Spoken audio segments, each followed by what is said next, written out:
Hello, awards fans. The SAG Award nominations were just announced for film and television sort of a couple of hours ago as we're recording this on Wednesday, December 11th. We're going to talk about both the film and TV side, but we're going to start with film, where Bombshell, Irishman, and Once Upon a Time in Hollywood are the most nominated with 4 nominations apiece. And they're in the ensemble cast category with Jojo Rabbit and, most surprisingly, probably Parasite.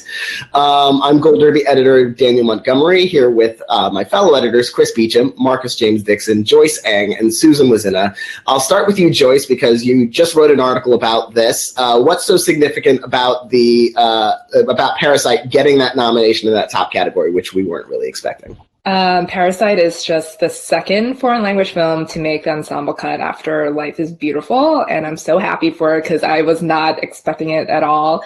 I think it was in 11th place in our ad, so clearly no one was expecting this, but also because SAG historically favors English language performances, and I don't think most people were even expecting someone like Antonio Banderas to make it into actor. So this just proves that there is a lot of love out there for this film, and last year not even Roma could make it in, that had a lot more hype and momentum for Best Picture at this point than Parasite.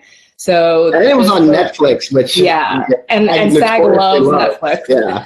So, and also the Parasite screeners came pretty late for the nom-com, and we know SAG does not vote blind. They need to have seen the movie or a reason to put in their screener, which is why I also think Bombshell did much better than Little Woman did, because both of them also had late screeners as well. So I'm very happy for Parasite, and I think it actually win ensemble. Yeah, wow. I think it has a chance to win too. I've been thinking all this time that Parasite feels like it has the potential to be more like a Spotlight or a Moonlight than it is like a Roma, even though Roma and Parasite are both foreign language films. I feel like awards trajectory wise, it might be closer to those. And those films got the SAG ensemble nomination, and now Parasite has, and it did so in rare fashion where it's a foreign language film, entirely foreign language film, without really household name stars in the United States. So the fact that it got in for that cast is pretty impressive. But yeah, the Little Women thing bummed me out. I do think that's a lateness thing. I think this is the last time I'm ever going to predict nominations for anything that starts screening in November, especially with this truncated calendar where everything is happening sooner. What did you think about those snubs, Chris? Yeah, but then every time you have a, I'm not going to do this again moment, the thing is, am I on screen? I can't even tell. Yes. Bombshell screened just as late as Little Women, so how does that, and there's 2 similar kind of movies only in the fact that they're, headlined by women. So I thought Little Women would get in, and Little Women, it wasn't like it screened at Thanksgiving. When did we go see that? It was like first of November, maybe Halloween. We saw it in October in New York. Yeah. Well, I think that was roughly when we saw it, and a lot of the SAG people were there for that particular screening. So I don't know. I'm not going to predict Parasite, only because my rule of thumb on most of these ensemble categories, TV and film, pick the biggest cast. Biggest is best at SAG. The biggest cast is Once Upon a Time, and it also has a lot of TV people in addition to film people, and we've seen that help. I think that helped Black Panther last year when you had Denai and Sterling K. Brown, just that mix of Martin Freeman's as much TV as he is film. I think having Timothy Olyphant and Luke Perry, who sadly passed away, and Margaret Qualley, and Bruce Dern sort of in between TV and film. Damian Lewis. I think that might help it. Mm-hmm. Yeah, I think Once Upon a Time is one of the stories of the week between the Golden Globes and the SAG Awards. It really feels like the only film that hasn't missed anything. I mean, Parasite. Parasite didn't really miss anything at the Globes that we were expecting, but it only has the 3 nominations, no acting nominations there. Here, it did, got that ensemble nomination, but Once Upon a Time, it's the top nominee here, tied with Bombshell and The Irishman. Irishman missed actor again, although Irishman still got a 4th nomination because somehow it managed to get into that stunt ensemble category, which it's one of the because of that convenience store fight. Okay, and everybody pushing those cars into the river. It's like that required a lot of muscle power. But Once Upon a Time, I do think Once Upon a Time is winning that ensemble award just because the size of the cast, how starry that cast is, mix of film and TV. You've got the sentiment for Luke Perry, who passed away in the last year. It just feels like it's got everything going for it right now. What do you think, Susan? Well, it's about actors. and stuntmen, so I think it might be too. Yes, that was a big scene. It probably was longer than most of them. So. I think they like seeing themselves, being heroic, which they get to do at the end. And I think besides that, it's an amazing cast. I mean, I don't think, is it the biggest one? It looks that way too. Yeah. Do they go for the biggest one? A lot of the time. Yeah. Yeah, that's the biggest cast. And the biggest cast of A-list. Orange is the Black on the TV side. It has 40 people and it won 3 times. And it seems too that it's people you normally wouldn't see together, like Damian Lewis and Dakota Fanning and Bruce Dern and Bruce Dern and Laura Dern both got nominated this year, so that's cool in different ways. and speaking of Hollywood liking to see itself, I wonder if that's also what helped Bombshell, because the SAG-AFTRA guild is not just actors; it's TV personalities. It's It's all these different kinds of on-screen performers, and here you have Bombshell, which is a movie about the inner workings of a TV newsroom, and we'll talk about that on the TV side too, where Morning Show did better than we were expecting. So it might just be a factor of the nominating committee really liked to see stories about their own industry represented. Now, speaking of those Bombshell surprises, Nicole Kidman was one of them. She got an individual acting nomination for Bombshell and not Big Little Lies on the TV side, which, if you told us that would have happened this time yesterday, we probably wouldn't have believed you. Marcus, what did you think about Nicole Kidman getting in for Bombshell, and do you think she's getting an Oscar nomination now, or is this one of those kind of flukes? It could be a fluke. She's just having such an incredible year that, you're right. The fact that she's not in for Big Little Lies is a huge shocker. But Big Little Lies did get the ensemble nomination, so she's kind of nominated there. For me, the one to watch out for, I think Joyce is right, is Parasite. When Parasite was nominated for cast, I immediately went to my Oscar predictions and put it at number 1. Because this shows such a love from the actors branch, which is a huge branch within the Academy, and a lot of voters match up between the two organizations. And I did have 1917 winning the Oscar for, I guess, a couple weeks now, but that was completely shut out. I know it was a late arrival, but I'm really bummed it didn't get in. It is kind of a 2-person type of movie where the 2 guys play off each other, but it did have an ensemble cast of famous people like Andrew Scott, who got in for Fleabag, so they clearly love him, and Benedict Cumberbatch and all of that. But I think the winner is going to be either Parasite or Once Upon a Time. I would predict The Irishman, but The Irishman himself was snubbed, just like at the Globes. Like, what's going on with Robert De Niro this award season? And they're giving him the... You're right. They're giving him the honorary thing with Leonardo presenting. Does that excuse them from snubbing him? I don't think it does. I think, that category is stacked anyway, and I think like Taron Egerton benefited from being early because SAG also likes early releases. And Christian is very showy. And then the other three, I think everyone was predicting like Leo, Joaquin, and Adam. But yeah, I think like of the three like performances in Irishman, like Roberts, even though he is the lead and the Irishman, like it's the most subtle. Like there's like a whole comeback narrative for Joe Pesci, and like that character, it stays with you a lot more. Just because like it's like you miss him on screen, and it's like the complete opposite of what he's like well known for, like, you know, from like Goodfellas and everything. And then, you know, Al Pacino has like the flashier role with Jimmy Hoffa.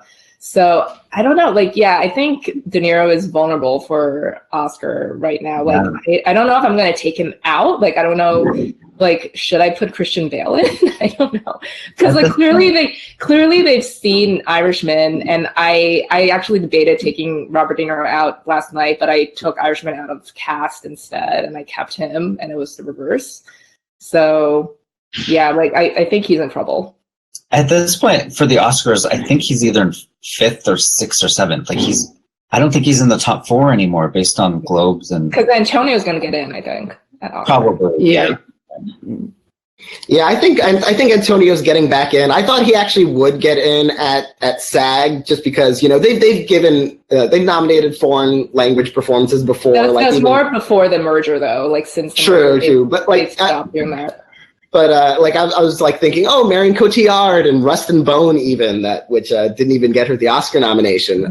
Yeah, so I was thinking, oh, he'll get in there. But yeah, I do think he's still safe for an Oscar nomination. I do think, like for De Niro, I think for me it'll depend on BAFTA. Like if BAFTA doesn't nominate De Niro, then that's another major industry group that's saying no.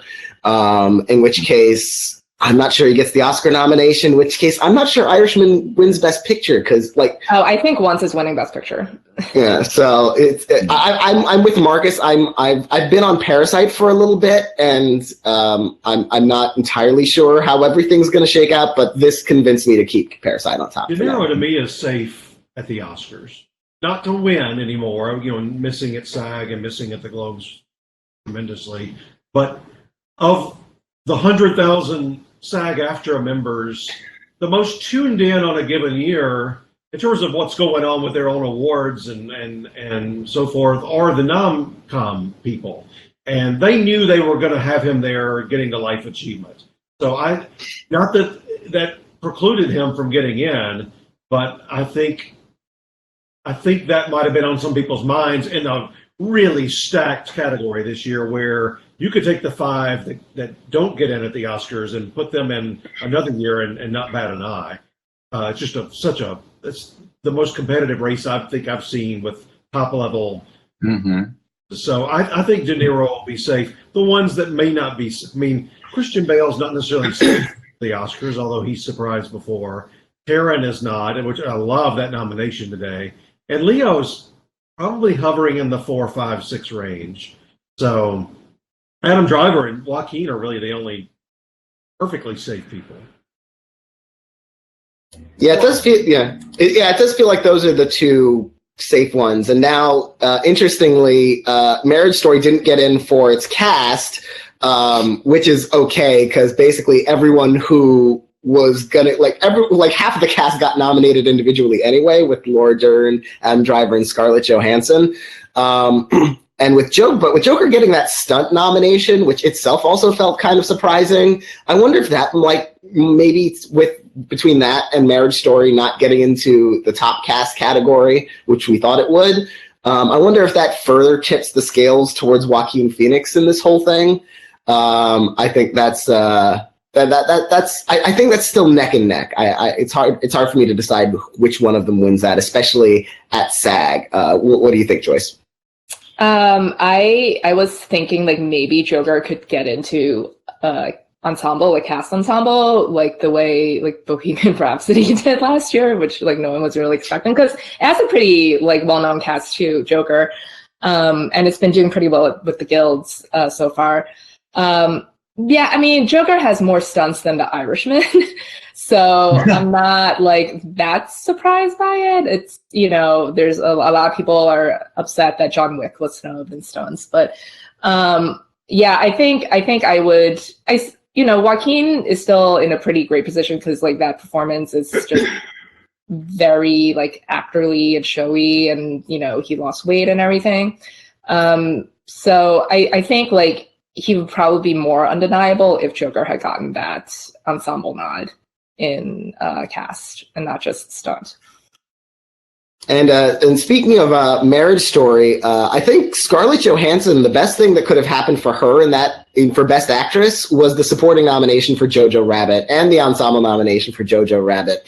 I feel like if anything is going to help her potentially overtake Renee Zellweger, it will be that narrative of not only is she overdue, but look, she had these two great performances in these two Best Picture nominees, which I'm almost certain Jojo Rabbit and Marriage Story are both getting Best Picture nominations at the Oscars.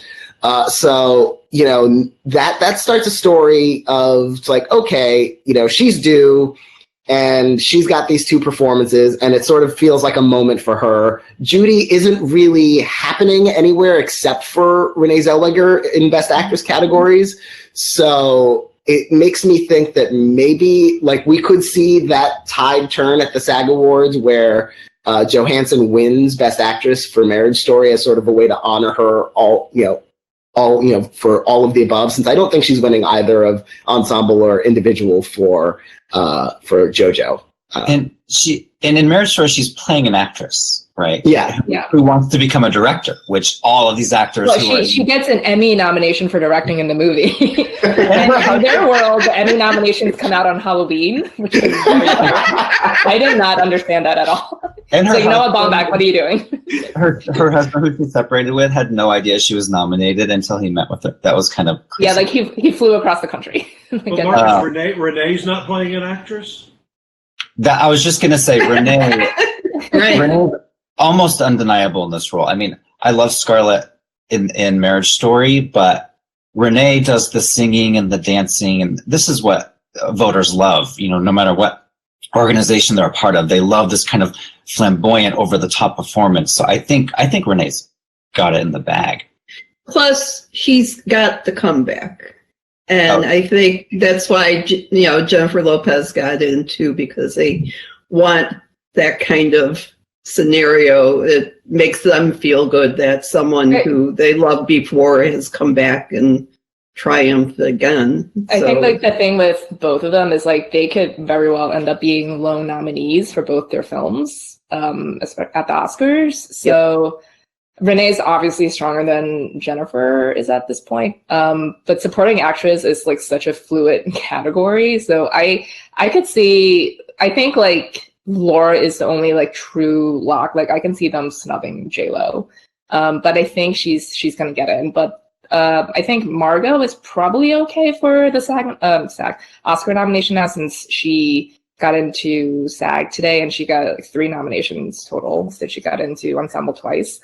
So I think she's okay. And then the other 2 slots, I think it's kind of a free fall right now. So Scarlett can make it in. She could get double nominations at the Oscars too.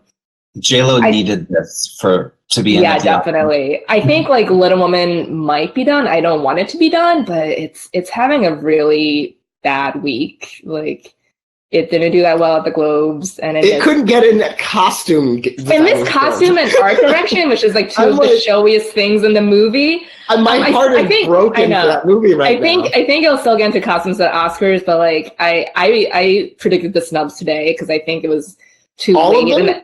Yeah, I didn't have an ensemble or Saoirse or Florence, but because I think like when you get that late screener between that and Bombshell, I think you will watch Bombshell first because you want to see like Charlize as Megyn Kelly. Like I think Little Woman is like probably like lower priority between the two. It's kind of like the same thing with last year because like Vice was also a pretty late screener. It didn't get into ensemble, but it still got Christian and Amy, and remember Regina King was snubbed. And they also sent that late too. So I think it's like the voters or like Nomcom, they just like watch what is high priority for them. And like both of those movies are similar to like Vice and Bombshell with those, famous people playing other famous people. And also conservatives as well. And speaking of things you predicted, Joyce, I was looking down the editors' predictions, and Joyce did best among our editors for the SAG film nominations. I can't remember if you were alone or if you were tied with someone, but I checked your predictions. How did you get Jamie Foxx? How did you see that one coming?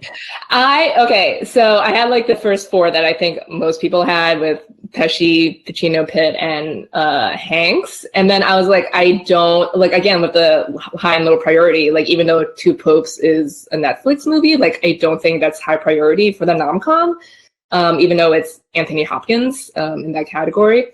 So then I was just what's another Beatty performance? And then I landed on Jamie Foxx in Just Mercy. And then Chris also closed the prediction center pretty early last night, so I couldn't even change. I wasn't going to change it, but I couldn't even change it if I wanted to. So then I was okay, so I'm just going to go in on this, because I wasn't even confident that he was going to get in, but then when he got in, I was I can't believe I went 5 for 5 for this. But that makes no sense that you got it right for all the wrong reasons, because if they weren't going to go Hopkins, which is Netflix, I would have bet money they would have gone Willem Dafoe, who they've liked a lot in the past. I don't think they would watch The Lighthouse, though, because I think they would watch Just Mercy. Or if you knew for a fact Parasite was getting in for ensemble, why not the supporting actor there? Well, I didn't predict Parasite in ensemble because I didn't know if they were going to go for it. But yeah, I didn't think they were going to go for Willem Dafoe because Jamie Foxx couldn't get into a 20-person field. It's such a SAG nomination if you think about it. Yeah, I mean, it does remind me very much of Hilary Swank in Conviction. But I also went out on a limb on that 5th nomination slot. But the one that made the most sense to me, it was a film they were already watching. He's a beloved actor who just won their Life Achievement Award. I thought they might go Alan Alda for Marriage Story. Mm-hmm. That might be a SAG thing. He's in that movie as much as Scarlett's in JoJo. The other thing, I now forgot what I was about to say. We're talking about the supporting actor. I don't know now. The one thing we don't know, we can't keep up with all the stuff that's going on in the end. And it always brings 2 or 3 nominations every year that are kind of left field nominations. We don't know who's doing these SAG conversations that they do. That's a Q&A that they do in a really large room. That's, I think, only the SAG nom-com people could come to that. So last year, in retrospect, we found out that John Krasinski had done one talking about Quiet Place that he didn't get in for, but he got in for Jack Ryan, surprisingly, on the TV side. And what I heard about that conversation was he didn't just come in and do his thing and go like a lot of people do. He stayed and talked to every single person till that room was empty after it was over. So then his wife won. So might have done that this year, and we didn't even know it. Yeah, I think they post most of them online, but I'm sure there's a ton that they don't post. But that just reminded me of when Patrick J. Adams got in for Suits. He did the exact same thing that year. Speaking of the 5th nomination for supporting actor, if you had told me Bombshell would get 2 supporting people nominated, I would have said Margot Robbie and John Lithgow.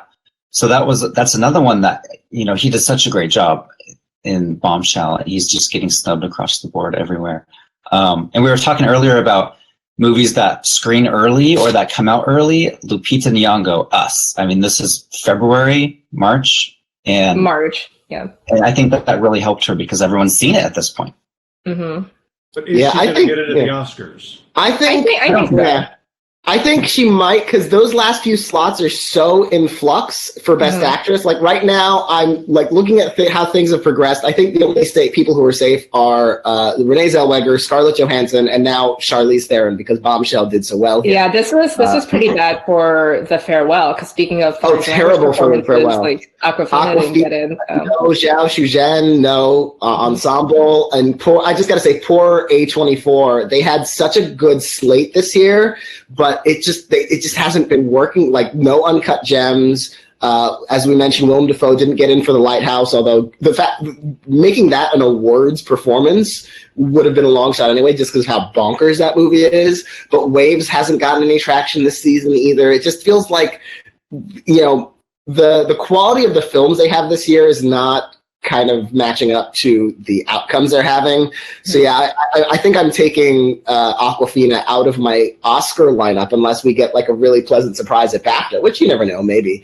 But I'm starting to wonder in supporting. It's like, well, I think Nicole, like that race is so wide open. Nicole could get that fourth spot for Best Supporting Actress. She's gotten in a few times at SAG and not been able to get into the Oscars though.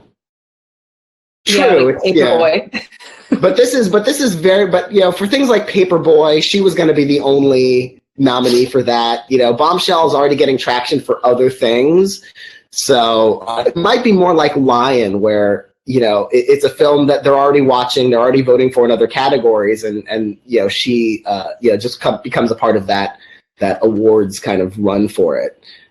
Although she hasn't gotten quite as much for Bombshell as she was getting for Lion. She was pretty consistent across the board for Lion. Can I say one thing too, as I'm sure we're about to wrap up? Thank you to these two presenters today for a nice, steady, even pace. I don't know if you talked about this Monday. Oh my God, the Globes. I felt like I was run over by a truck with Oh, those were I could barely type like every single name. Oh it was like, and the nominees are Scarlett Johansson, Jodie Rudder. Like it was like, well, stop, slow, like pause between each name. Like give us a second to breathe.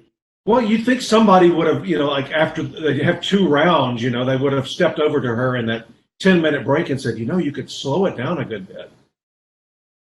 I thought the same thing. The others were kind of fast, but she took the record. It was like she was trying to set a world record for like fastest nomination announcement or something. It was so, I don't know if it's because like they don't have screens behind them like these other award shows do where they show the nominees, so it takes a couple seconds. But yeah, that was awful. And they have so many categories too. Where are those? I mean, that wouldn't take that much effort to put. They never do that for Globes. Yeah. But I think, I was going to say, 3 years now. How come we still can't pronounce Rachel Brosnahan's name? This is 3 years. What is going on? It happens at every award show. I'm just backstage. I for one am thrilled though for Rachel Brosnan's nomination. She's so deserving of that bit. I mean, you have so many names, and I feel like I will give people the benefit of the doubt. Like you're reading so many names that, like, as you're doing it like live in front of an audience, like you might just trip over one that you know. Like, well, no one pulled an Adele Dazeem or a Dick Poop, so it's okay. Well, let me encourage all of you then to go to YouTube, look at the last 2 years when they do the Oscar nominee luncheon. Laura Dern does the announcement of the people going on stage for their class photo. She never misses a beat, and we're talking hundreds of names. I asked her about this at a party a few weeks ago. She said she practices them all. She'll get on the phone with people. How do you say this? But then she doesn't mess up. You know, I mean, even if you practice and reach out to find out the actual pronunciation, doesn't mean you're going to get it right in front of a bunch of people. Anyway, I told her I was very impressed by that, and she told me that she practices those and so forth. But the thing is, these presenters go in at like 12 midnight, 1 o'clock, 2 o'clock in the morning to get ready for the announcement, and they do practice pronunciations and such. So I don't get that. Yeah, well, I mean, in that case, thank goodness for the presenters that Parasite's individual actors didn't get in, because that might have been awkward, having them, read a list of relatively unfamiliar Korean actors' names. If you can't say Song Kang Ho, I don't know how to help you. That's not that hard. Well, they get the writers all mixed up. Susan, I want to one day hear John Travolta say your name. Actually, when I got the Publicist Award, apparently I wasn't there, but Jimmy Kimmel did a not good job.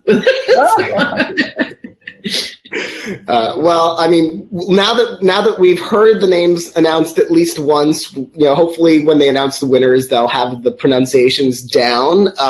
We will be talking about these awards and many others, as the nominations come fast and furious over the coming weeks for this Oscar season. I want to thank my fellow editors for joining me, and I want to thank everyone for watching. We will see you again soon.